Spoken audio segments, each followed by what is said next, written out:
دوستوں السلام علیکم۔ حالات جو نومبر کی 3 تاریخ سے شروع ہیں امریکہ میں، آج کئی دن بعد میں اخباروں میں پڑھ رہا ہوں کہ پاکستان کو اپنا ہوم ورک کرنا پڑے گا،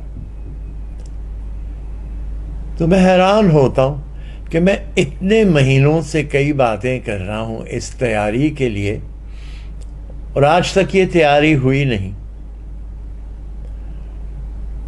ہمیں واضح طور پر طے کرنا چاہیے تھا کہ اگر ٹرمپ دوبارہ آئیں ہماری رائے کیا ہونی ہے، اور اگر بائیڈن آئیں ہماری رائے کیا ہونی ہے۔ بائیڈن سے الرحمن الرحیم نے ایک بیان دیا تھا کئی مہینے پہلے،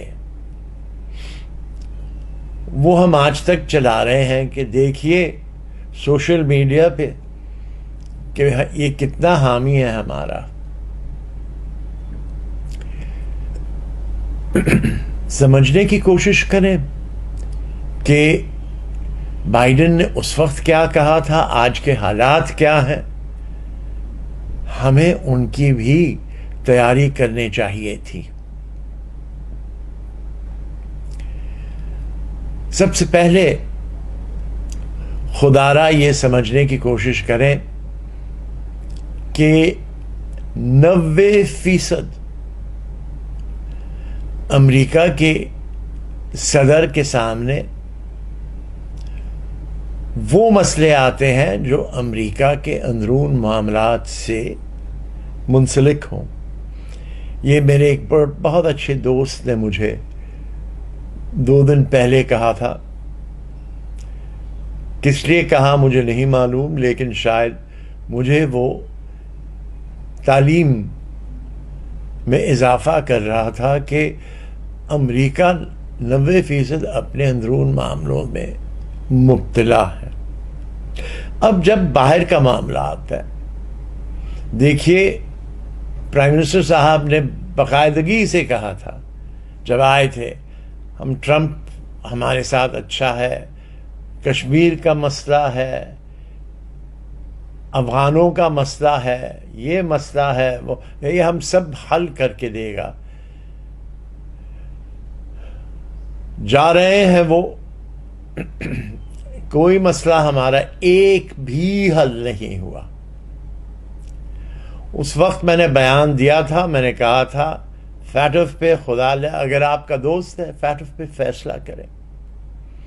2 سال گزر گئے، کچھ نہیں ہوا۔ کشمیر کا آپ نے دیکھا رویہ اختیار، اور میں نے یہاں تک کہا جب حال ہی میں امریکہ اور ہندوستان کا سمجھوتا ہوا دفاعی طور پر، میں نے کہا بھائی میرے کہاں ہیں آپ کے دوست؟ اور جبکہ انہوں نے نیب صدر کے لیے ایک بہت ہی باشعور خاتون کو ساتھ لیا امریکہ میں، تو میں نے بیان دیا کہ ٹھیک ہے، لیکن یہ یاد رکھیں کہ ان کی بنیادیں ہندوستان سے ہیں، اور یہ سلسلہ آپ کے ساتھ کیسے جڑے گا۔ اب آپ اس کا جواب یہ دے سکتے ہم کیا کریں اگر وہ فلاں کریں۔ میں آپ کو بتاؤں آپ کیا کر سکتے تھے۔ آپ کم سے کم اس کوشش میں تھے کہ ان سے ملاقاتیں کروا کر ان کی پالیسی کے بارے میں ٹیلی ویژن پہ یا ریکارڈنگ پہ لے لیتے، کہ وہ کم سے کم کوئی جگہ اپنی سوچ میں پابند ہوتی، اور آپ سوال کر سکتے تھے۔ وہ امریکہ ہے، پاکستان نہیں ہے۔ کشمیر کے اوپر سوال کر سکتے تھے، جو بحریہ کا امریکہ کے ساتھ سمجھوتا ہوا ہے اس پہ بات کر سکتے تھے، چین کے خلاف جو ہندوستان کی جنگ جاری ہے اس پہ بات کر سکتے تھے۔ یہ چیزیں ریکارڈ پہ لانے کی تھی، کچھ نہیں کیا آپ نے۔ اب صورتحال یہ ہے، ہم کتنی بھی سوچ رکھیں، یہ یاد رکھیں کہ نائب صدر امریکہ کی آپ مخالفت بھی نہیں کر سکیں گے، اور وہ اپنی سوچ کی یقیناً پیروی کرے گی۔ انہوں نے اپنے بیانات میں اپنی والدہ کو مبتلا کرتے ہوئے امریکہ میں خواتین کا ایک نیا سلسلہ جاری رکھ رہے ہیں، بلکہ پبلک میں ان کے نام سے بائیڈن صاحب نے اب تک تو حلف نہیں اٹھایا، 2024 کی باتیں شروع ہو گئی ہیں۔ وہ اس لیے کہ ٹرمپ صاحب، معاف کیجیے، بائیڈن صاحب نے خود کہا ہے کہ میں زیادہ دیر شاید نہ رکوں، لہذا آپ کے سامنے مسئلے ہیں۔ کوئی مسئلہ ایسا نہیں ہوتا جس کی جواب یا حل ہم نہیں ڈھونڈ سکتے، لیکن ہمیں عقل سے کام لینا پڑے گا، محنت سے کام کرنا پڑے گا۔ ہوم ورک حالات بگڑنے کے بعد ہو، یہ مجھے سمجھ نہیں آتی ہے بات۔ میں یہ سمجھتا ہوں ضروری ہے اس بات کا بھی کہ حالات بڑی تیز رفتاری سے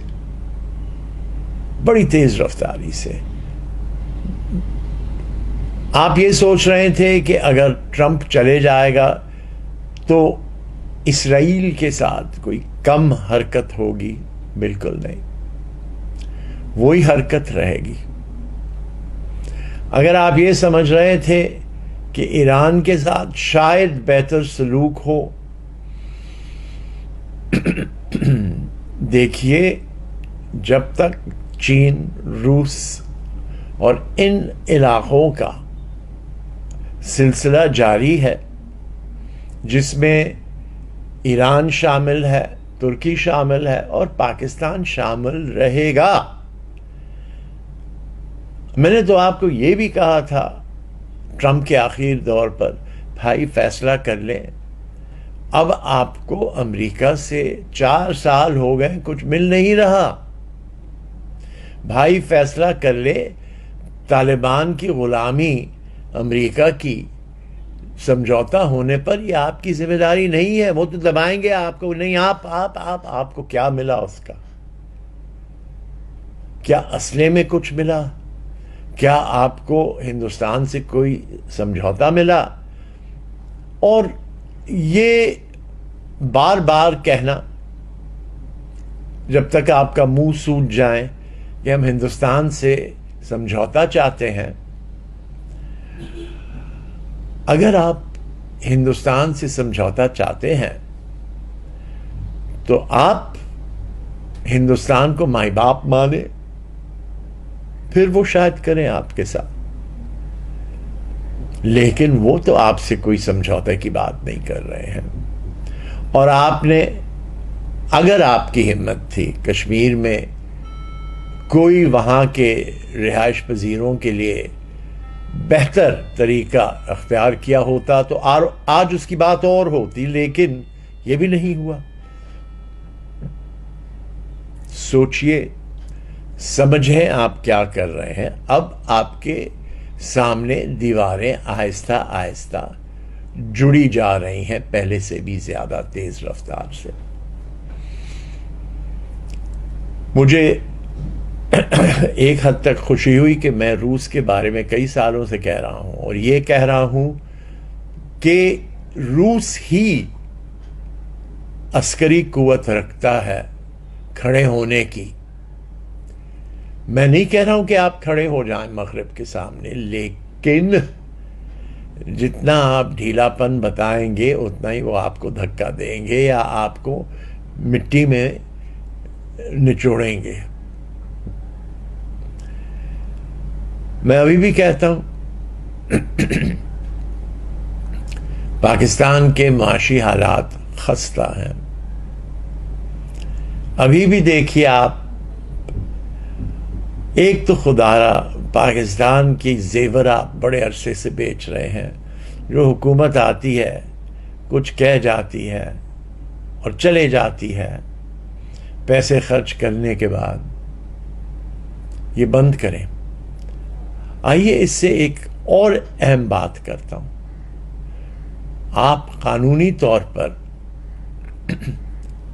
رکاوٹ لگائیے ساری صوبائی اور قومی اسمبلیوں پہ کہ وہ قرضہ ان کا اتنے حد، یعنی کہ اپنے سالانہ جو آمدن ہے اس سے اتنی فیصد زیادہ وہ نہیں خرچ کر سکتے یا لے نہیں سکتے قرضہ جات. اس کے بغیر یہ لیتے جائیں گے، کرتے جائیں گے، اور کس بلبوتے پر؟ بند کریں یہ غلط اخراجات حکومتوں کی. دوسری بات جو سندھ سے خاص طور پہ منسلک ہے، سندھ کی سرزمین بیچ بیچ کے اب تو آپ نے جسم چھالی چھالی کر دیا ہے. بس کریں. جب پانی دینے کا وقت آتا ہے دریائے سندھ میں تو بڑا شور کرتے ہیں اور صوبے کہ پانی بہ رہا ہے بحر عرب میں، اتنا پانی ہے سندھ میں. تو پھر کراچی کو جب پینے کا پانی دینا ہے ان لوگوں کو جو آپ کے علاقوں سے یہاں آئے ہیں، ان پہ آپ نہ کہتے ہیں. کیوں؟ کیونکہ کمائی کا ذریعہ ہے انہی غریبوں کے آپ کھال کھینچتے ہیں جو آپ یہاں بھیجتے ہیں، جو اپنے علاقوں میں رہتے ہوئے اپنے آپ کو محفوظ نہیں سمجھتے، کراچی آتے ہیں اور آپ ان کے پانی کے پینے کا حصہ بھی لینے کے لیے تیار نہیں ہیں. اور الزام تراشی ہوتی ہے کہ سندھ میں پانی سمندر میں بہتے رہتا ہے. یہ چیزوں پہ بڑا فرق پڑے گا. آج بیان تھا مصطفیٰ کمال کا بھی کہ بڑے پیمانے پہ بات چیت ہونی چاہیے پاکستان پر، لیکن ایجنڈا وہ نہیں بنا سکیں گے کیونکہ ان کی سوچ ایک محفوظ حد تک ہے، ان کی علاقائی ضروریت کے مطابق. لیکن بڑے پیمانے پہ سوچ تبدیل ہونی ہے. آج مجھے افسوس ہوا دیکھ کے کہ کئی تو آپ نے ادارے بنائے ہیں کہ فلاں کا فیصلہ یہ کرے گا، فلاں کا فیصلہ یہ کرے گا، فلاں کا فیصلہ. لیکن باہر دنیا میں اگر آپ سوئی نادن اور سوئی سدن کی جیسے اداروں کا تقسیم کرنا چاہتے تو اس میں پبلک ریکارڈ پہ بحث ہوتی، اس پہ فیصلہ ہوتا کہ یہ ہو سکتے یا نہیں ہو سکتے. آپ نے چارٹرڈ اکاؤنٹنٹ کمپنی سے بنا دیا کہ ایکوٹی ان کمپنیوں کی بہتر ہو جائے گی. آپ کو ایکوٹی سے کیا تعلق ہے؟ آپ نے اپنے رقم سے یہ پیسے ڈال کر بنائے ہیں ادارے. آئندہ آپ کیا چاہ رہے ہیں؟ پبلک سے لے کر شیئر فلوٹ کرنا چاہتے ہیں. کر کیا رہے ہیں آپ؟ کچھ ایسی چیزیں ہیں جو ملک اپنے ٹیکس دینے والوں کو آسانی سے پہنچاتی ہیں واپس. اور انرجی جسے کہتے ہیں یا پاور جسے کہتے ہیں، یہ ان میں سے ایک چیز ہے. لیکن ہم سوچتے نہیں، ہم جو چاہتے ہیں کرتے جاتے ہیں. ہاں، بڑی تفصیل سے ہم بتاتے ہیں کہ فلاں شخص کو ہم بنا رہے ہیں اس کا فیصلہ کرنے کے لیے. ارے بھائی، اداروں کے فیصلے اداروں کے مطابق ہونے چاہیے، انفرادی نہیں. آپ نے پیمبرا میں دیکھا کیا ہوتا ہے، آپ نے نیپرا میں دیکھا ہے کیا ہوتا ہے. ہر ایک جگہ اتنے ادارے بنا رہے کہ اخراجات آپ کے بڑھ جاتے ہیں حکومت کی. فیصلوں میں وہ تسکین حاصل نہیں ہوتا یا کامیابی نہیں حاصل ہوتی ہے جس سے ہم سوچ سکیں کہ ہم کیا کر رہے ہیں، بہتر یا برا۔ 72-73 سال کا تو حساب اب تک بہتر نہیں ہوا۔ بہت سی چیزوں پہ سوچ رکھنی ہے، بہت سے فیصلے کرنے ہیں، لیکن یہ وہ فیصلے ہیں جو بہت ہی محنت اور ہم آہنگی سے ہو سکتی ہیں، انفرادی نہیں۔ آپ نے کئی نئی ایجاد دیے ہیں، ادارے بناتے جا رہے ہیں، آپ بناتے جا رہے ہیں۔ یہ اداروں کا انفرادی مقصد یہ ہے کہ عوام سے آپ کچھ حاصل کر نہیں سکتے۔ قانون توڑ کر ہم باقاعدگی سے قانون کو تبدیل کرتے ہیں، کوئی سوچتا نہیں ہے اس کے سلسلے میں۔ لیکن دیکھیں، میں پھر کہہ رہا ہوں کہ وہ ہاتھ جو آپ کے گریبان تک پہنچ نہیں سکتے تھے اب پہنچ گئے ہیں، اور آپ نے اب تک ایسی کوئی حرکت نہیں دکھائی ہے جس سے آپ کی طاقتور ہونا یا سمجھدار ہونا ظاہر ہو۔ اب یہاں تو ہر وقت یہی ہوتا ہے کہ بھئی اگر ہم نے کسے بنایا ہے تو ہم ہی اسے اچھے اور برے وقت میں ساتھ دے کر قائم رکھیں گے۔ آپ ساتھ دے کر قائم جس کو رکھنا چاہیں، پاکستان کی ترقی لازمی ہے۔ اس ترقی میں کیا کچھ نہیں ہوتا، ہزاروں سوال کے جواب مل جاتے ہیں، لیکن اب تک ہم نے اس سلسلے میں کچھ حاصل کم ہی کیا ہے۔ لہذا یہ بہت سی باتیں تھیں، اس سے بھی اور بہت ہے۔ سوچے سمجھے، ہر ایک اپنے طاقت کا اظہار کرتا ہے، پاکستان کے آگے بھلا کون سوچتا۔ آج بائیڈن صاحب آئے ہیں، آپ نے بائیڈن صاحب سے کیا بات کی ہے؟ آپ کے سفیر صاحبان کیا کر رہے تھے؟ بہت سے ایسے لوگ ہیں جو ان کے دوست ہیں پاکستانی، ان سے کیا آپ نے مدد حاصل کی؟ یہ یاد رکھیں، کچھ بھی آپ کہہ لیں، ایک امریکن ہندوستانی ان کی سوچ اور ان کے کان کے ساتھ روز بیٹھا ہوگا۔ میں نے ایک دوست سے پوچھا کیا کر سکتے ہیں، تو انہوں نے کہا جو ٹرمپ نے کیا تھا، سودا کرتے رہیں ان لوگوں سے جو آپ کے کام آ سکیں، خواہ وہ ہندوستان کیوں نہ ہو۔ سوچ لے آپ جس مسئلے میں جا رہے ہیں اب ان کے حل کہاں ہے۔ میں نہیں کہہ رہا ہوں آپ سودا کس سے کریں، جواب میرے دوست نے دیا تھا۔ لیکن آج کل دوست بات نکلنے پر بہت سی تبدیلیاں لے آتے ہیں اپنے بیانات میں۔ تو یہ آپ کے لیے سوچنے کے لیے ہے کہ کیا کرنا ہے۔ اگر یہ راستہ نہیں کامیاب ہوا تو اور راستہ کیا ہے۔ اور دیکھیے عجیب بات، میں نے پہلے بھی اس پہ ذکر کیا ہے کہ ایٹمی ہتھیار پر کتنا شور تھا، اب کتنی چپ کر کے سب بیٹھے ہیں۔ یا تو انہیں کچھ حاصل ہو گیا سودا، یا پھر آپ کی خطرے کی گھنٹی بج بج کے بند ہو گئی ہے، جو ممکن نہیں۔ یہی گزارشات تھی، پھر انشاءاللہ حاضر ہوں گے. شکریہ.